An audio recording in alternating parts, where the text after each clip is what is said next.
Kaj se zgodi, ko združiš tiramisu in krofe? Tale odlična sladica! Danes pa delamo nekaj pustnega. Najprej se lotimo krofov. Testo najlažje premešamo v kuhinjskem robotu ali z uporabo električnega mešalnika in metlic za testo. Pripravili bomo kvašeno testo, pri katerem pazimo, da sta mleko in voda ravno prav mlačna. Zagnetemo v prožno testo, nato dodamo še maslo. Testo mora biti elastično in gladko. Pokrijemo s folijo ali krpo in pustimo vzhajati. Vzhajano testo razdelimo na 14 delov in vsakega oblikujemo v gladko kroglico. Zopet je čas za vzhajanje pri sobni temperaturi. Olje segrejemo do 170 stopinj in vanj previdno spustimo krofe. Cvremo 2 do 3 minute na vsaki strani, da nastanejo krasni zlati rjavi krofi. Pa smo že pri kremi. Ta je dobila navdih pri tiramisuju, a tokrat jajca ne bodo surova.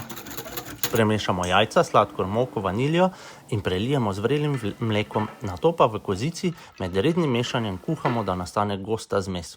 Ohladimo, dodamo maslo in premešamo z mascarpone sirom. Za okus dodamo še pomarančo, ki ustvari lepo zimsko noto. V vsak krof naredimo vdolbinico, dodamo žličko sveže kuhane kave in radodarno napolnimo s tiramisu kremo.